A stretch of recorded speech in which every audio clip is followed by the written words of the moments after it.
Good morning. It's a little after 7 this morning down here in Florida. So I decided to come out and give a garden update because we haven't done one in a while. So I think we're definitely well overdue. Definitely added lots of stuff to the garden. So I'll go through and give you guys an update. So I'll start by saying we did get snow this past winter. So some of our plants were slightly damaged, some were more severely damaged. So the ones that were more severely damaged, we did remove and replace them with different plants. So I'll go through and show you where those are now. So here we made some garden boxes just for the flowers and the things that are going to be planted in the ground. So Alfonso cut these pieces for me and put them together, and then I stained them with some leftover stain that we had from the boxes that are out in the garden. So we did replace the bougainvilleas. Um, they're the hot pink or the Miami bougainvilleas. So those will start to bloom and have already started, but more are going to come on here. I did recently have a birthday on April 21st, and I got some flowers from one of my favorite cousins, Annie, and her daughter Celicia, and all the flowers here are perennials. So they're gonna return year after year, and they're great pollinators. Some are drought resistant, so in the heat of our summers, we won't have to water them as much. So there's definitely some unique varieties out here. To include this one, it's called a golden shrimp. I've never seen this one, but already the butterflies and the bees are out here on it. And of course, I got two of my favorites, which is the hibiscus.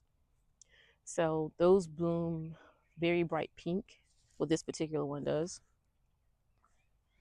This is a new plant for me, and you can see it had some blossoms on it that have died down, but they're going to grow back, and you can see more that are coming here. This is a canisol. It's a hybrid canna plant. They do like water, so we have added some or updated our irrigation for the garden, which I'll go over that in a little bit. But I'm excited to see this one bloom again because it has like really bright yellow flowers. So it adds to all the colors out here in the garden. And this is another hibiscus, which is more like a peach color, which is another favorite color of mine. So I can't wait for those to bloom more. More perennial flowers that are planted here. This one is barely making the cut. It's a dahlia, and it's a dahlia that we bought from Lowe's um, as one of the markdown plants where you just need to basically cut the dead flower heads off and they'll regrow. But when we planted those, they've been struggling. So the others we've pulled, this is the only one that showed signs of life. So we'll let that one stay a little bit longer, give it a chance to regroup and start producing. If not, then it's going to get replaced.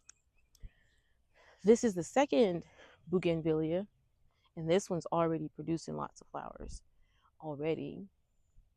So the bees, hoverflies, pollinators, butterflies, they're going to be out here on it. Here we have more roses. I have lots of roses out here, so I love rose plants. So these, I was able to. I usually buy a lot of markdown plants because I can usually help them recover. So this is another one that I got that was marked down at Ace. Ace typically has pretty good plants that do very well once we plant them in the ground, and this is one of them. This is another rose bush. So I'll go down here. We still have our mint, it's our sweet mint. I planted gladiolus in here. This used to be the bougainvilleas, but I planted gladiolus. And these are our crepe myrtle shrubs. So they'll get 3 to 4 feet tall with bright pink flowers. This is another rose bush. It's been producing pretty well. I usually come in and I'll cut the old tips off, um, and it'll help produce more. Here we have more mint. I've propagated lots of it. It's time for me to propagate more. Here we have orange mint that we got from the Juniper Lake Nursery in Defuniak. I'm excited about going back there to pick up a few more things. They just had a different variety of herbs and vegetables that we're more interested in. So excited about checking that out. And we also have some chocolate mint here. And this one is for you, Siobhan. And we have our salad mix. They didn't grow at all over the fall, winter months, but as soon as spring is kicking in, we're starting to get some growth. And of course, we still have our citronella plants. They come back year after year.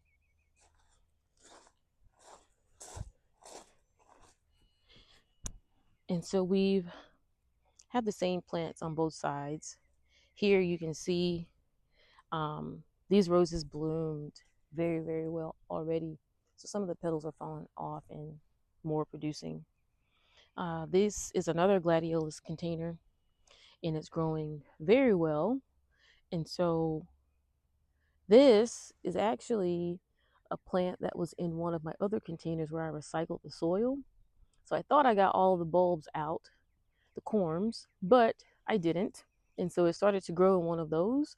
So I just gently removed it and placed it in its own container with the other gladiolas. So it's doing very well with the transfer.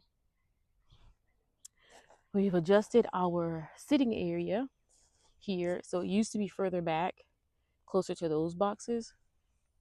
But um, we realized that that was probably too much space for our sitting area. We're not out here that often, mainly when we have guests over, visitors, and we'll sit out here and chat it up, moved our fire pit. So it's like a conversation area. So we made it a little bit more intimate by bringing everything closer and adjusting like where we have our solar lights placed. So at night they automatically come on and we can just come out and chat. And the umbrella also has lights underneath, solar powered, so we can turn them on with the press of a button if we're out here.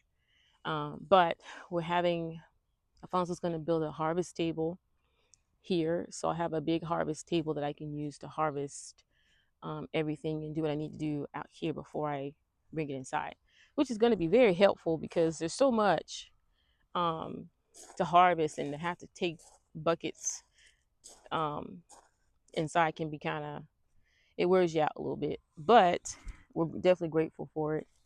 Um, our bat-faced kufia did not return after the snow, so we did buy a different kufia to replace it because we know that the hummingbirds and butterflies love the kufias.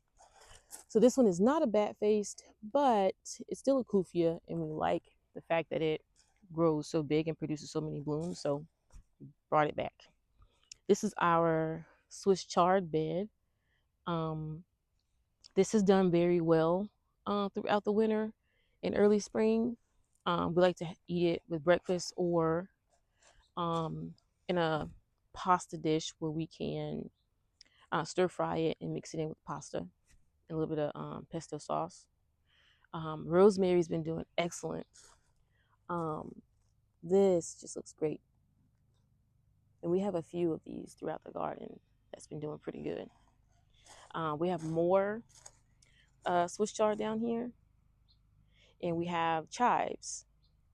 So we've had the chives for maybe like 2, maybe even 3 seasons. And last season, I did cut them down all the way for them to grow back. And so they've grown back, so they're due to be cut again. And they produce purple flowers on them. So this is our first time being able to see the purple flowers on it here. And they taste like a whole onion that you bit in. I ate one. And it's a very strong onion taste, but you can use it as a garnish or mix it into some of your dishes. Here we have the sweet onion. This is the first time we've actually had onion bulbs produced with the onions that we've planted, which is great. Not sure what was going on before, but we're now getting onions. And as you can see, more rosemary. Um, and I'll show you, we've added more um, pollinating uh, flowers here. So we have our marigolds, of course, but we've also added some nasturtiums. And so these are going to be um, one of my favorite flowers out here because the whole flower plant is edible. So the leaves and the flowers on this is edible. So you can put it in salads and other dishes. So I definitely flock to the plants that have more than one use for them. We have another bat-faced kufia here.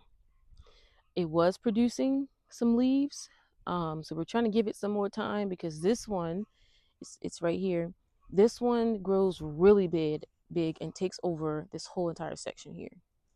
So I'm hoping it returns. If not, I'll have to make that drive to Tallahassee to get another one or two. This is our white Russian kale. This has been doing really good. So we're gonna let it grow a little bit longer before we decide to remove it completely, and then replace it with something else here. Because usually green leafy items or produce in the garden throughout the summer just get eaten alive, you know, and the bugs just do a number.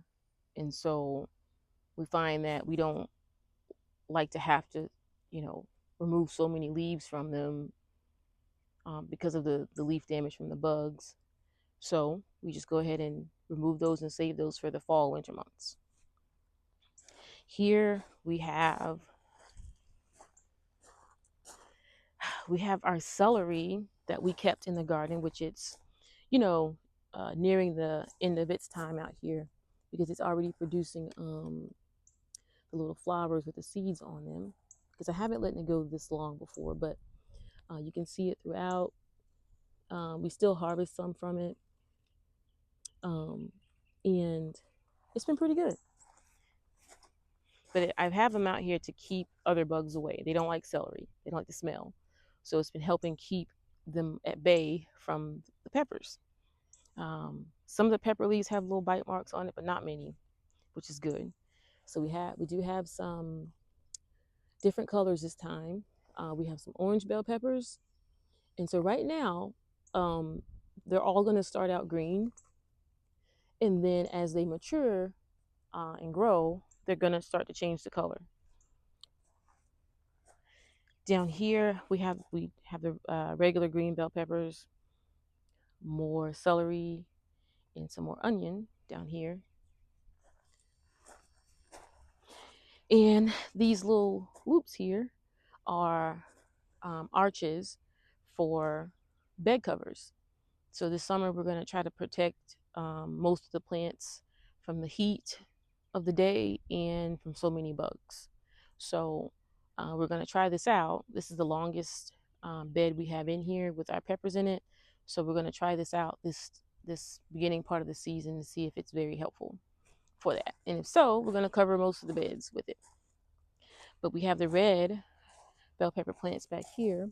And again, they start out green and they're going to turn red as they mature. And that's going to make them more sweet. And this, I have some dill scattered out. So you'll see this scattered out throughout the garden. So when we had a dill plant in a different bed, we didn't realize that some of the seeds fell off and it was growing dill in different spots. So we just moved them throughout the garden, the little seedlings. This is our tomato bed. We have our basil. So anytime we plant tomatoes, you're going to see basil near it. Basil gives it a good flavor and also helps keep bugs away.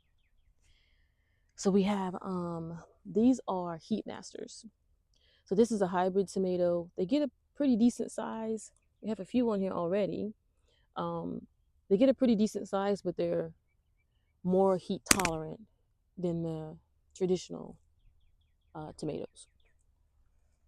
So I'm excited to see how those fare this summer because next week we're going to get pretty high temperatures. So I hope they do well. So in here, these are the big boys.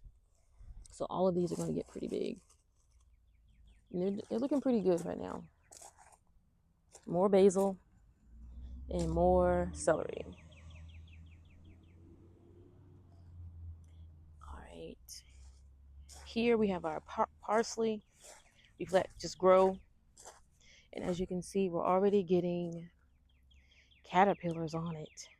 And this is exciting because these are going to turn to butterflies. So we just let them have at it, you know. Same here.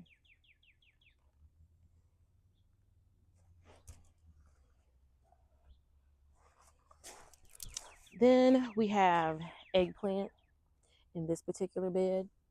So we have about 4 plants. And so this is going to be the black beauties. When they grow a little bit taller, they'll start producing flowers, which are going to turn into the actual eggplant. Here we have more onions. They've been doing excellent in this bed. And this is my first time seeing an onion blossom on an actual onion plant. So these are going to be ready when the green tops, when they fold over. So like this one has folded over, but the whole plant is going to fold over. That's why you know it's ready. And so here you can see we have a huge onion growing, pretty big in diameter, and a few other good size onions. And this is our dill. So this is the same spot the dill was in before. And so we'll let it go to seed because it'll produce blossoms that attract the pollinators. So we just let them stay out until they're completely done. And caterpillars love this too. So we'll start seeing them on there, and we just let them have the plant. And this is another nasturtium that's growing. Looks pretty good. And here, throughout the garden, we'll also see vincas. They drop seeds as well, and so they're very invasive when it comes to if you're going to remove it from the garden, it's probably still going to be there. So this is one of those where you plant it, just expect for it to grow in different places, like they're growing over there.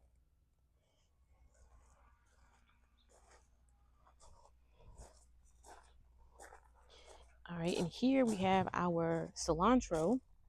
So cilantro bolts very quickly when the temperatures are warmer. So um, down here is the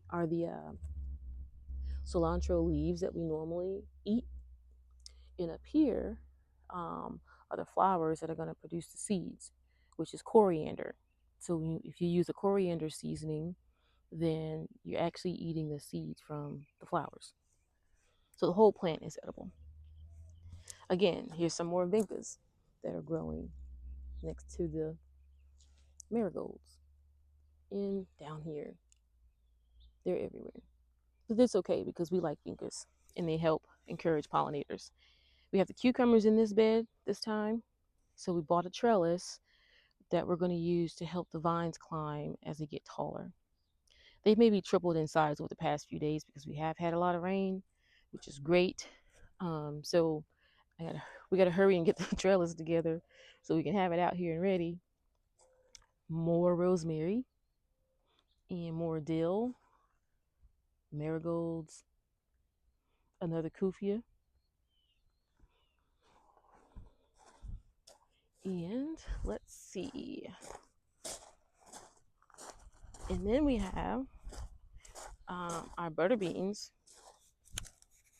So these are gonna start to produce flowers soon, and they grow very quickly. So they're gonna have this bed to themselves along with the other flowers that we have here. Then, of course, our favorite sweet potatoes. So we have 4 containers this time with 3 plants in each.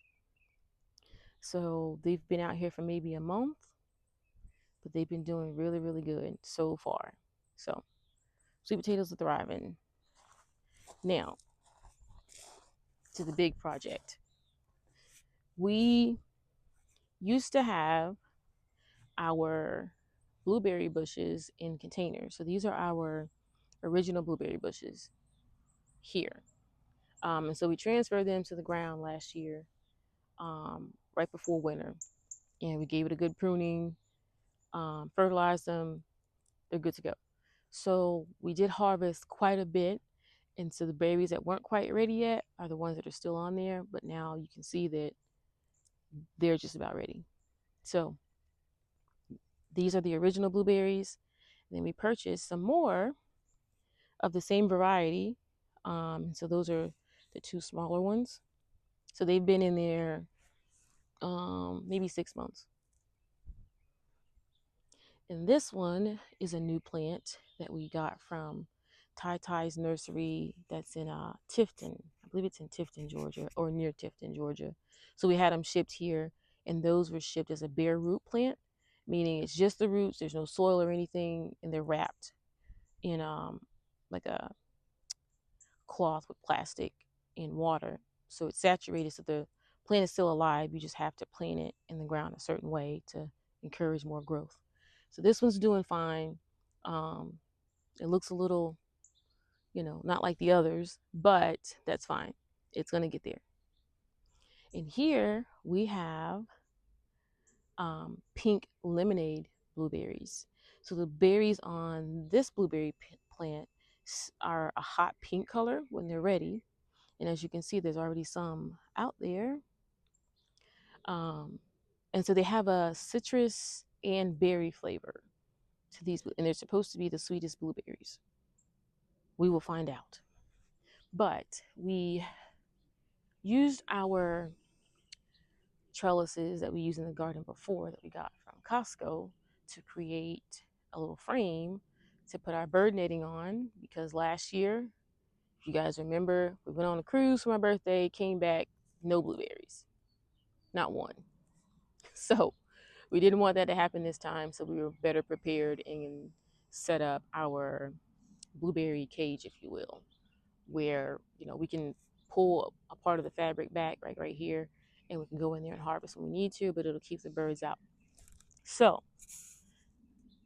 this came about because this whole concoction here came about because one day we were getting ready to go on to handle some of the things with our company. And we go early in the morning. So one morning, Alfonso was checking the blueberries, and there was a bird in here. And so initially, it was the covering only went to this box here, which we did create this box for the blueberries. So we've extended it down, but it only came to here. And somehow, the bird found the hole. These animals are smart. A bird found a big enough hole to get in there, but he couldn't get out. So he came out and he's flying back and forth, and couldn't get out. So we're like, we got to help him out. So we were able to pull back a piece of the netting and, let him figure it out. But he ended up getting out like within seconds. So he hasn't been back over here since. But we knew, okay, we have to change this up and just have it go over the entire box as opposed to just here. Because at the time, the other ones didn't have blueberries on them. So we're like, oh, we don't need it all the way down. Not yet. It'll buy us some time. Wrong. They found a way in here and were stressed out trying to get out. So long story short, we've changed the netting for it and how we have them covered. So here we have our okra. I normally have okra in a box. This time I needed the box for something else to plant. So we decided to put okra directly into the ground. So we have 4 plants here, and we're anxious to see how they're going to grow because these okra plants get very tall like trees. So I want to see how tall they're going to get being planted in the ground. So we're excited about that. We have watermelon this time. So these are the what's referred to as the yellow meat watermelons. And you see them a lot in Georgia. My first time ever having one was with Alfonso when we went back to his hometown in Waycross, and they had yellow meat watermelons. So now we have some that we have planted, and they're already growing pretty good. Here we have cucumbers that we planted in the ground, and we also have a trellis for them. So we will see how well they do compared to being in a box. So we have some in the box and we have some in the ground, so we get to compare it immediately. Here, our hammock, we never really use it, but the birds do. We did buy a bird bath, which needs to be filled. We try to keep it empty mostly because it's been raining a lot. So we're going to clean it out a bit, get some of the outdoor debris out of it, and fill it up with water. And they actually like it, so they're on it a lot. We're trying to encourage them to stay off of the fruit trees because what they're wanting is water, hydration, and they normally get it from the fruit. So here we move the bird feeder back here to kind of give them their own little area. So they're actually the ones that are on the hammock mostly, not us. Which they've already emptied this out, so I got to fill it up some more. We have our banana tree. It did survive the snow and the winter we had pretty good, so it looks great. Looks great. And this is the banana tree that we did purchase from Juniper Lake Nursery in Defuniak. So we have a peach tree. It's called the Tropic Beauty, and it already has a few peaches on there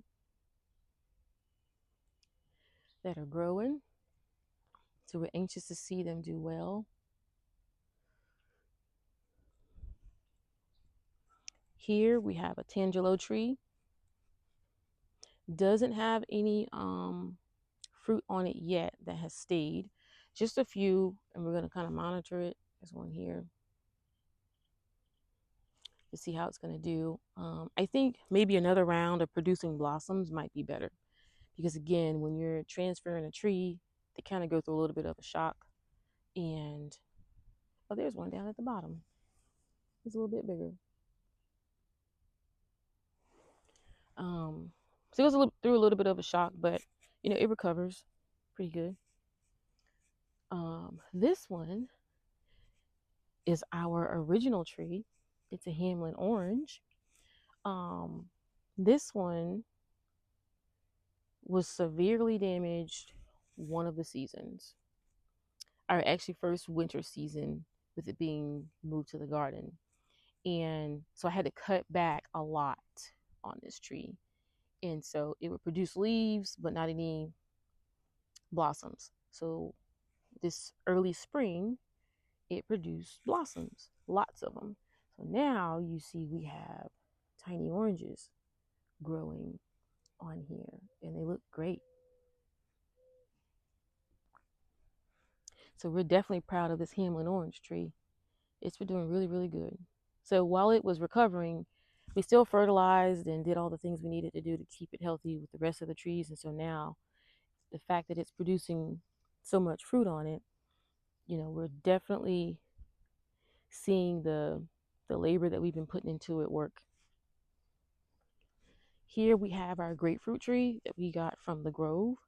So these are the two that didn't do well anyway in the beginning. So we had to add lots of nutrients to them. During the winter months, they got kind of damaged. So I had to cut back a lot, as you can see here. And so now it's growing more leaves. Like these leaves are huge. So we're gonna let it grow, which we don't expect it to produce blossoms right away, but it's basically having to start over. Same with this one. I'll eventually end up cutting back what doesn't grow, and we normally do a scratch test. So on the bark, so if you scratch it and you see green, it's still live. If you scratch it and it's brown, then it's not. So that's the part that you cut. But this is growing back as well. This is our second Meyer lemon tree. This one did pretty good, sustained in the winter and still growing. So at some point it will produce more blossoms and will be just fine. This is our original Meyer lemon. I did do a lot of pruning on it to give it a better shape so that it's not, you know, different sizes to where when we do need to wrap it, it makes it more difficult. So I did give a good pruning to all of them just to get them around the same shape. This is our date tree that we were gifted from our Aunt Let in Waycross. So this was a baby plant and still is kind of a baby plant, but it's still growing, which is good. We have another addition, which is the Chickasaw plum. And these are native to Georgia. And when my husband was younger, his grandma had Chickasaw plums in her backyard. So that's a tree that he wanted planted um, in our yard. So we have two. And then again, we got this from the Tai Tai nursery, and it came bare root. So we planted it in the ground, and now it's starting to grow. And this is our Meyer lemon tree that did so well last year and did not do well in the winter. So this is going to have to be cut back a lot more, but we may end up transferring it to a different spot in the garden, maybe back there. And we're going to put our loquat tree that we purchased here, and then maybe a second loquat over there. But loquats are another one that Alfonso likes, so we're going to put it out here. As you can see, the grass around this tree looks very fertile because of the nutrients that run down from the plant that we put in there, but it's a good sign that there's nutrients here.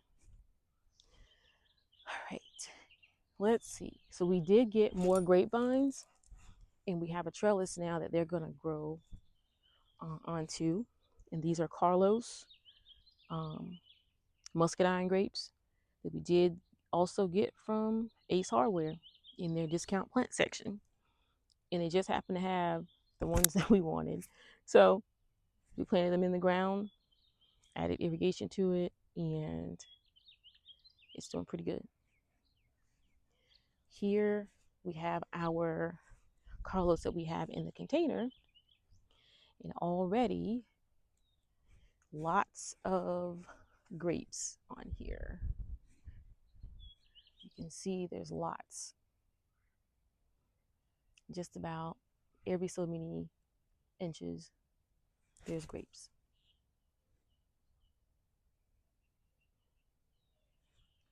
Lots and lots and lots of grapes. So that is exciting.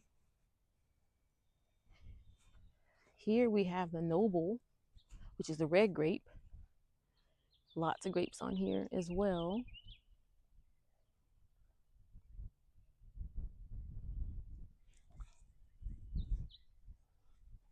Lots on here. I did give it a good trim over the winter to encourage the growth to be in the section that it's in. So that's working pretty well. Now over here, we have our Summit grape, which has not produced yet. I'm hoping it does start to produce. I really think the snow delayed a lot of things out here. This is one of them. So there aren't any signs of growth right now, but we're hoping that it's going to change. This is the Welder. It was recently just like the Summit with no growth, and all of a sudden there's growth, which we did do the scratch test on here as well. So we knew it was still alive, just not growing yet. So we want the growth to be up here and on the line. But when it gets kind of damaged from the winter, you kind of have to wait to see like where it's going to grow, because you might have to cut the old dead plant off to encourage this plant to produce more of the vine. So that one is another, we'll wait and see. So here we have our banana peppers. So we did banana peppers and not jalapenos this time, which I may end up planting some jalapenos, but right now banana peppers are here. And these are the sweet banana peppers, which this is ready to be harvested. Here, and the ones in the back here, the two in the back, are the hot banana peppers. So we will harvest some of those later. More dill, and I planted some basil seeds, but they haven't sprouted yet. So when they do, we'll have more basil.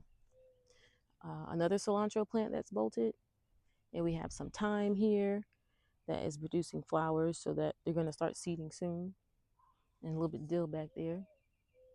These are the yellow bell peppers. So there's some on here that are going to start to turn eventually.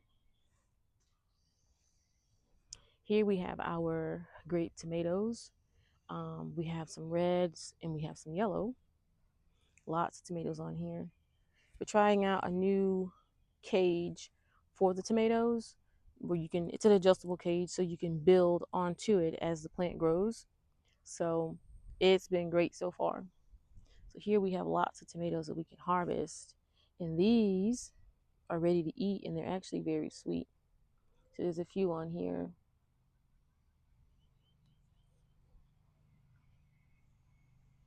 They're ready. And I have a little basil plant in there too. Here we have our oregano. It's gone to seed for sure. Lots of seeds on the end. And more cilantro and more thyme. So we do actually come out and cook with this. And we have two more rose plants. So that's pretty much everything in the garden right now. We are going to be planting some more trees soon.